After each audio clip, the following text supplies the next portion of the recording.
I was chilling on this flight to Paris, manifesting a romantic summer getaway, when suddenly the lights flickered. Oh, ladies and gentlemen, we're entering a bit of turbulence. Please return to your seat.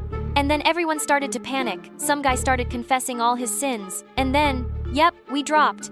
After about a violent shaking, miraculously, the engine started working again and we landed safely. I survived. Just barely. But somehow, this was bound to happen to me. Hi, I'm Mira, the unluckiest girl in the world. Do you want to know why? Like and subscribe to find out?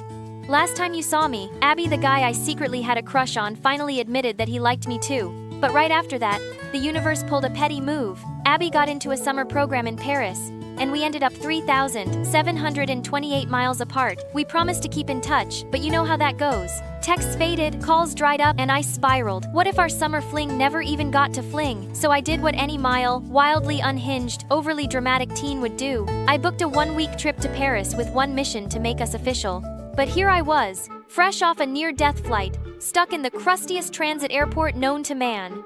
I dragged myself to the end of a refund demanding mob when suddenly the terminal exploded. Apparently a movie star had landed and his herd of rabid fans crashed through and body slammed me into the tile floor. He actually stopped horrified and knelt beside me like some chiseled, apologetic guardian angel. Hey, I'm so sorry. My fans can get intense. It's okay. Thank you. After that, he walked away while I just stood there, dazed. A few hours later, I too set foot in the heart of Paris. Ah, the city of love. Nothing could ruin this moment for me. Until I tried to check in at my hotel. Your reservation is for June 14th. I'm sorry. What? It's currently May. I bent down to check. What? June 14th. I had booked the wrong room. Damn it. And just like that, I was kicked out onto the street, dragging my luggage behind me, my dignity left back at the check-in counter. That's when a random guy sprinted past and snatched my suitcase. Instinct kicked in. Hey, that's mine! We started tug-of-warring right there until the suitcase gave up and snapped open. Men's underwear launched into the air, humiliating slow motion. My brain lagged behind the chaos, and then it hit me. This wasn't my suitcase! Where is my suitcase? You pervert. And then he bolted. This is the romantic Paris that I get. It was one of those moments where I completely crumbled. How long was I supposed to carry this bad luck like it was part of me? Fighting back tears, I shoved the underwear back in. That's when something caught my eye. A velvet box. Inside was a delicate necklace with a glinting 4-leaf clover charm, and a note to the bearer of this charm. Luck will find you. Magic is real. I stared at it, heart pounding. Then without a word, I clasped it around my neck, quietly daring the universe to try me again. Just then, a scream pierced the air. People pointed upward. An orange cat dangled from a high-rise balcony, and then it slipped. Without thinking, I lunged forward, and the little furball landed right in my arms. Then cheers erupted all around me. People were actually calling me a hero. Then, a woman came running through the crowd. She scooped the cat and burst into tears. Mon Dieu, tu as sauvé mon bébé. Turns out, this cat owner was a fashion tycoon who owned half of Avenue Montaigne. Next thing I knew, she was whisking me away to her private car and insisting I come stay in her penthouse as a mercy. By that evening, I was standing on the balcony of a literal palace in the sky, staring at a view of the Eiffel Tower. Meanwhile, photos of me catching the cat had gone viral. Billboards all over Paris read, La fille la plus chanceuse, the luckiest girl. I stood there in disbelief. Maybe magic was real after all. The next morning, I got dressed for my first official date with Abby. Luckily, I had the entire closet of a fashion mogul waiting for me. I finally settled on something casual, cute, and stepped outside, only to find Paris was crying. I sighed and pulled up my umbrella. The second my foot hit the street, the clouds parted like someone hit pause on the weather. Looks like luck was on my side today. While everyone else desperately waved for a cab but was ignored, the moment I raised my hand, 4 taxis screeched to a halt right in front of me. All the drivers scrambled to be the one to take me. C'est et la fille chanceux. I drive the famous lucky girl. And it didn't stop there. Traffic was backed up for miles, but somehow every car cleared out just for us to zip through, and I actually got to the cafe early. Abby was already there. When our eyes met, he smiled. Just like that, all the chaos getting here felt worth it. We hugged, a little awkward, a lot of butterflies. You made it. Against all odds. Yeah. After coffee, we wandered through the streets, turning a corner straight into someone's wedding. No one seemed to mind. The bride saw me, smiled, and tossed the bouquet right into my arms. The whole crowd gasped and cheered. It felt like the universe was yelling, "These two belong together." A few blocks later, we stumbled on a carnival booth. Le premier tour est gratuit pour la fille la plus chanceuse. I gave the wheel a playful twirl, not expecting anything. It landed on gold. Congratulations! You've won a private Sand River cruise for two. Really? Wow, you're really lucky. Merci, monsieur. That day, as the boat drifted along, I suddenly fell into Abby's arms. In that moment, our faces touched, and we shared our very first kiss just as a radiant rainbow stretched across the sky. I'm really glad you came. By the time we docked, someone had caught our rainbow kiss in a photo, and now it was already blowing up online. The luckiest girl strikes again. Paris falls in love with her love story. I should have been embarrassed, but honestly, I just held Abby's hand tighter. Everything felt exactly where it was supposed to be. I couldn't wait for our next date, but I ended up oversleeping. And halfway there, I realized I'd left the necklace behind. Too late to turn back now. Just then, the rain poured down. When I waved for a cab, they all sped past, ignoring me, and I had no choice but to run to the meeting point. 20 minutes later, I ended up in some forgotten corner of Paris, completely lost with 0 bars.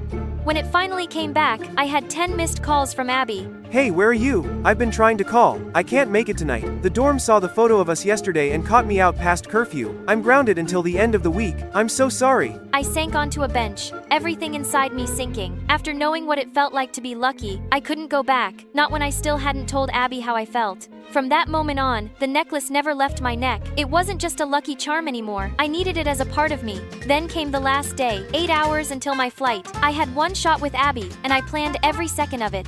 I wore the dress Abby said brought out my eyes and slipped the sketch I drew of our river cruise moment into my bag. Then I'd meet him at the perfect spot right under the Eiffel Tower at exactly 8:57 p.m. I reached up to check the necklace one last time before stepping out. I was halfway across a bridge by the sign when footsteps thundered behind me. Before I could turn around, a hand yanked at my neck and the chain snapped. It was him, the thief who tried to steal my luggage. I broke into a run. The thief crashed full speed into a guy walking toward him. The guy stumbled, teetered back, and then he fell over the edge of the railing. I skidded to a stop. The man had fallen into the river. I froze. The thief was still running, my luck disappearing with every step. But in the water below, someone was drowning. My mind raced, but before I could finish the thought, I plunged down without hesitation and pulled him to shore. Thank God. Are you all right? You really scared me. I'm shaken, but I'll be fine. Don't worry. Is that true? Yes, I'm okay now. I thought I wouldn't make it, but you saved me. Thank you, truly. All of a sudden, the Eiffel Tower began to shine. Abby? I got up again and ran like the city was on fire behind me. I panicked and ran to the Eiffel Tower, but when I got there wasn't a single person around. He was gone, of course. I broke down, crying in the rain, when suddenly someone came from behind and held an umbrella over me. I turned around and saw Abby. That's insane. I was gonna tell you tonight too how I felt, but everything kept going wrong. I missed my train, got caught in the rain, twisted my ankle, and dropped the flowers. I honestly thought I wouldn't make it. We stood there, both shaking from the cold and everything else, and then finally I said it. I don't want to leave without telling you. I like you. Like, a lot. So will you be mine this time? I've been waiting for this moment for so long. Yes, I'm yours. I love you. I love you too, more than words can say. He stepped closer and pulled me in, and we kissed, and just like that, everything felt weightless.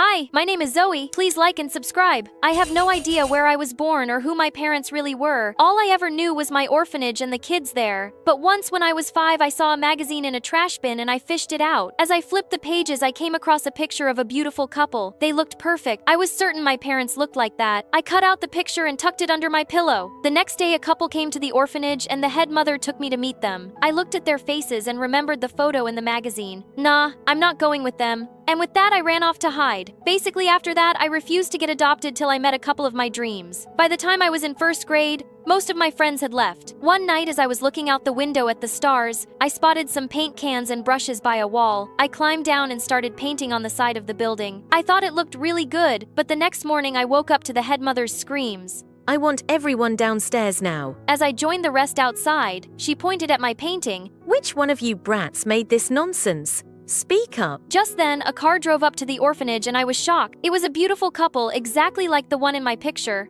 Okay, not exactly, but close enough. Suddenly the woman said, "Oh wow, who painted this wall mural?" "Me. It was me." The head mother turned purple while the couple told me I was so talented and then they adopted me. When we reached their house, my jaw dropped. It looked more like a palace. They took me to my beautiful room and a maid walked in with paints and brushes. You can paint the walls however you like, sweetheart. Go crazy. For the next 2 years, I lived my best life. Grand birthdays, party on yachts, exotic vacations. My parents kept me by their side and were always boasting to their friends about how talented I was. I felt truly loved. Then one day in 3rd grade, I went downstairs to find them crying. "Mom, Dad, what's wrong?" "Oh, darling, these are happy tears. I'm pregnant after trying for 10 years. I can't believe this is happening." It would be awesome to have a sibling. I fell in love with baby Polly at first sight while she and Mom were resting in the hospital room and went to the vending machine to get candy. But when I returned, the room was empty. I ran to the reception, and the lady there said that my family had just checked out. Wait, what? I felt panic rise in my chest. Just then, a kind-looking doctor approached me. "Sweetheart, is everything okay?" I got lost. "Can you take me home, please?" The lady dropped me home and I stormed off inside. I found my parents in my room, and all my stuff was outside. "Mom,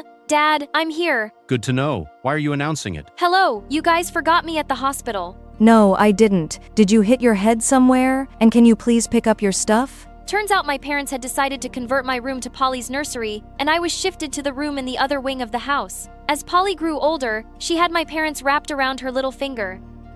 Once when she was 2, we were having dinner when she jumped onto the table and pushed my bowl of hot soup onto my lap. "Gosh, Polly, what's wrong with you?" "Don't talk to her like that. She's just a baby. She doesn't know what she's doing." As I stormed off to change, I didn't feel too sure about that. By the time Polly was 4, my parents felt worried because she still only spoke in her baby language. One time when I was watching television, she suddenly climbed onto the couch. "Zoey, I hate you. You're disgusting." "What? What did you just say?" "You heard me." And with that, she smiled and started watching television. Just then, Mom and Dad walked in and I shouted, "You won't believe this. Polly can talk like proper words." "What? Oh my baby, I missed it. What did she say?" She said she hates me and I'm disgusting. Wow, Zoe, really? She just started talking and she's saying words like disgusting rubbish? I swear. "Oh, be quiet, Polly. If you can talk, say, 'I love you, mommy.'" Hifkihi. "You've got us excited over nothing, Zoe. I don't know why you're turning into such a brat." Oh my god. I was convinced my baby sister was a psychopath. One night I looked at the symptoms of psychopaths online and they were usually highly intelligent and used big words from a young age. Polly seemed to fit the description perfectly. She started talking properly in front of everyone soon, but that just made things worse. When I was in 11th grade and Polly was 8, my parents decided to host a grand New Year's party. As I was getting dressed, I looked up in the mirror to see Polly standing behind me holding a pair of scissors. "Hey, that's dangerous. Give it to me." You didn't say please.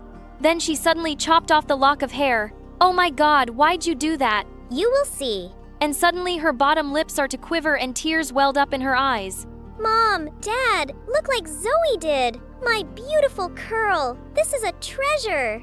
Mom and Dad came running and they were beyond furious. They wouldn't even listen to me. We know you're jealous of Polly, but we never thought you'd go this far. "Sometimes I wonder if we made a mistake adopting you." Sometimes, I think I made a mistake too, thinking you were the perfect parents. With that, I ran off to the park across the street. I was sitting on the swings when someone joined me. Hey, is everything okay? Why are you here by yourself at night? I live right across the street and I'm fine. Why are you here? Oh, I just moved here with my aunt in the house next to that huge mansion. I felt myself warming up to his kind face, but just then my tummy let out a loud growl. God, how embarrassing. But he didn't laugh. He just leapt off the swing and said, I got to head home for dinner. Would you like to join me and my aunt? When I got to his house, I was in for a surprise. His aunt was that doctor who dropped me from the hospital years ago, and she actually recognized me. As Lucas walked me back home, a clock somewhere struck midnight and fireworks exploded all over the sky. Happy New Year. He suddenly took my hand and my heart raced a little. Everyone should have someone to kiss on New Year's Eve. Happy New Year, Zoe. He pulled me closer and they leaned in for a kiss. My parents decided to give me the silent treatment for the next few weeks. But I didn't care. I'd spend all my time after school painting my room or hanging out at Lucas's place. We'd started dating and I was loving every second of it. One night, I let Lucas in through my window and we were making out when suddenly we heard the lock on the door click and someone flung it open. It was Polly. Oh my god, how did you open the door? I have keys to all the rooms, duh. I come here all the time, so why are you keeping your boyfriend a secret from me? You're seriously asking why? Maybe because you're a complete psycho and you'll find a way to ruin anything good in my life. Jeez, you're so melodramatic. So Mystery, how soon can you marry Zoey and take her away? What? I can't marry her right now, but... Wrong answer. And with that,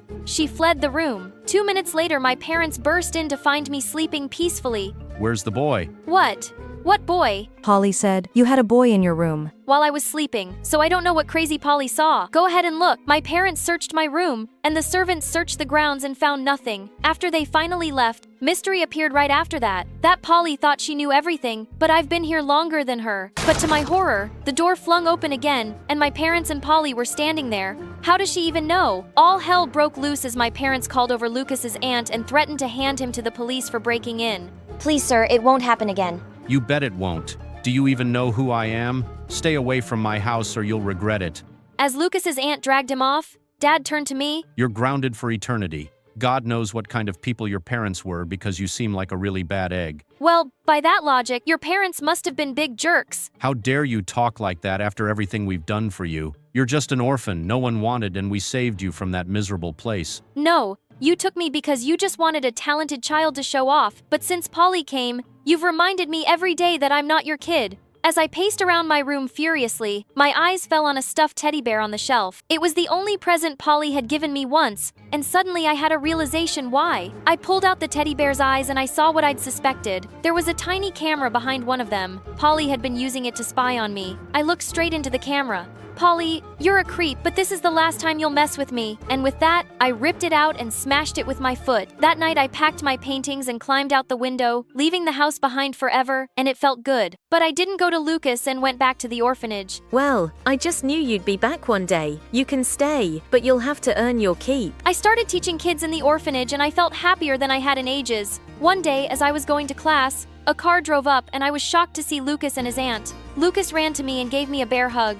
Zoey, Mystery, and I were wondering, would it be okay if I officially adopted you? Thank you for that, but I don't need a parent. I can take care of myself. I'm just happy to have you as my friend. I kept dating Lucas while I worked my way through college. Soon after my graduation, he went down on one knee with a ring, and of course I said yes. We got married in a small ceremony, but I made sure to invite all the kids from the orphanage. We had the sweetest wedding day ever. A year later, I gave birth to a beautiful baby boy, and my heart soared with joy. I'll work hard to give you the best life possible, and I'll make you always know that you're truly, truly loved. True love cannot be bought with material things. Everyone deserves to be loved and valued. Independence and self-belief are the keys to overcoming challenges and finding happiness.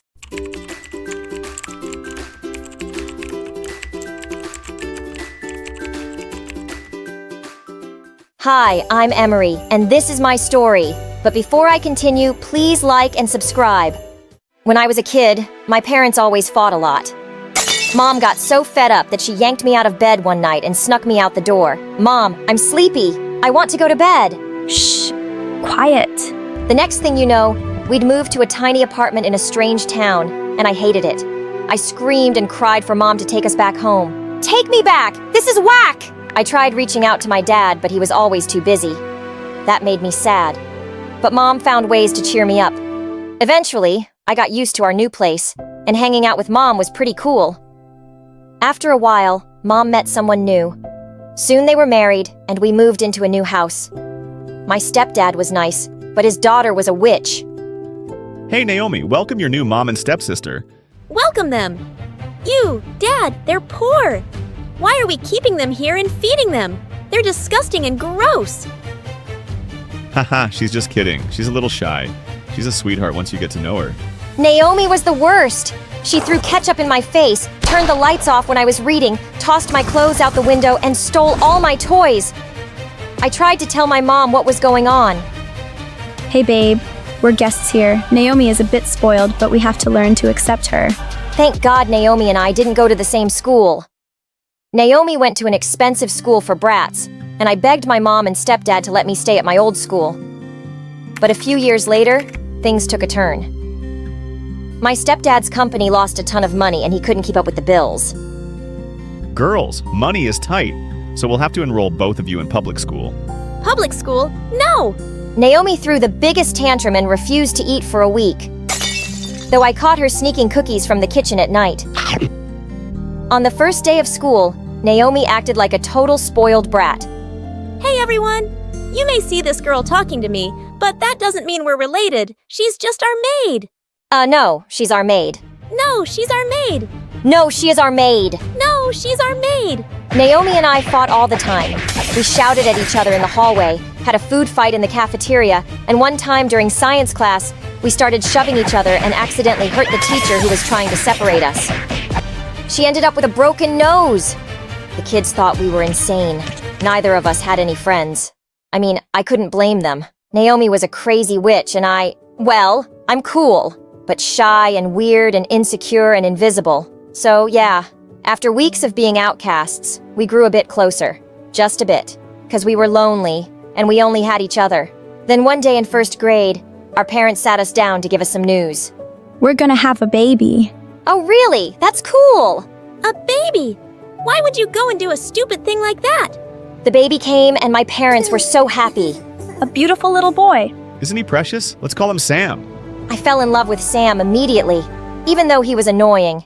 He cried a lot and peed all over the place. Naomi avoided Sam like the plague. She'd lock herself in her room and only came out to eat. Look at his stupid, dirty face. Oh my god. Why is he throwing food everywhere? I played with Sam every day. You're so good with him. Honey, could you watch Sam while Dad and I run some errands? Sure, no problem. As time went on, Mom and Dad started leaving him with me all the time. Eventually, I was Sam's permanent babysitter. When Sam turned 2, he turned into a maniac. He drew on the walls with crayons, smashed an expensive vase, and poured milk in my dad's office drawer. And they blamed me every time. That vase cost a fortune. I'm taking it out of your allowance. But it's not my fault. I told you so. Told me what? That the brat was a bad idea. It's only gonna get worse. And Naomi was right. One day, I had a huge chemistry test and told my parents way in advance that I needed to study. But they still shoved Sam in my face and just left. I'd had enough. I dropped Sam off in Naomi's room and headed out the door. Where do you think you're going? I'm done with this family. I'm out of here. You can't just leave me with this thing. Watch me. Look, Sammy, she has cookies.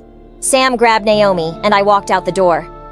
No, get away. Leave me alone. Help. I hopped on the bus and went straight to my dad's. He was out of town when I got there, so his maid let me in. For the first time in a long time, I had peace and quiet.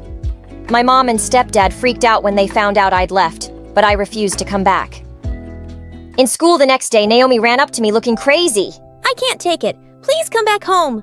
I thought you hated me? I do, but Sam's a demon. He tore up all my clothes and flushed my makeup down the toilet. Sounds like you're getting a taste of your own medicine. I turned to walk away, but then Naomi started bawling like a big baby. Please, I'll do anything. Just come back home. Okay, maybe I'll come back, but on one condition. You have to do what I say when I ask. No way. I'm not your maid. You won't be my maid, you'll be my assistant. That's even worse. Take it or leave it. Naomi reluctantly agreed. But even if she hadn't, I'd have moved back anyway because I missed my little Sam. The thought of him being ignored by my shallow parents and selfish Naomi made me sick to my stomach. I moved back in, and whenever our parents left us with Sam, I'd set up a schedule, so Naomi and I shared the responsibilities. Things were great for a while, but they took a turn. When Sam turned 10, he stole my mom's diamond ring and gave it to his classmate to impress her. A pretty ring for a pretty girl? Are you crazy? I can't take this. Sam got so mad he punched the girl in the face. Then he sold Mom's ring to his friend. I'll give it to you for $50. 40! Deal! One day, Sam's teacher called my parents in for a meeting. Of course, they were too busy to go and sent me and Naomi instead. We came because our parents have leukemia. Oh my god. No, she means anemia. No, I think I meant amnesia. They're getting old and crazy. They're just sick, and we came instead of them. Can you tell us what the problem is? Sam gave one of his classmates a black eye. He broke a window, and he's been terrorizing the other students. When we got home, I went straight to Sam's room. We need to talk about what's going on with you in school. I'm busy. If you keep this up, you might get expelled. Get out! Sam slammed the door in my face. He was very stubborn, but I wanted to help him. When my mom and stepdad came back that night, Naomi and I told them everything. It's those mean kids, they hate me. And they're always making fun of me because I don't have nice things. Oh, darling, we're so sorry. We'll buy you new clothes. Then Mom took Sam on a shopping spree. I couldn't believe they fell for his act. Later that night, my parents went out of town for a business dinner, and Naomi and I were watching Avatar World videos in my room when Sam appeared out of nowhere. Hey, stupid witches, you're gonna pay for telling on me. Get out of the way, psycho! We're trying to watch TV! Sam pulled out a huge jar of crickets from behind his back and smashed it onto the floor. The crickets landed in our hair and all over our clothes. Ha ha ha! Get them, my pretties! A couple of months later, Mom and Stepdad called us into the living room to tell us we were moving into a brand new, fancy house. So wait, we're rich again? Yes, we have twice as much money as we had before. Thank God! I hated being poor. Now I can go to a fancy college. Only the best for my daughter. A month later, Naomi left for college in another city. I could have gone away too, but I was too worried about Sam. So I got enrolled in a college close to home. But soon after, my stepdad enrolled Sam in an expensive private school, and he started hanging out with these spoiled rich kids. I had to make sure that he didn't get into some big trouble. In my sophomore year, I was reading in the park one day when suddenly I spotted a big dog running at crazy speed with a guy my age trying to grab his leash.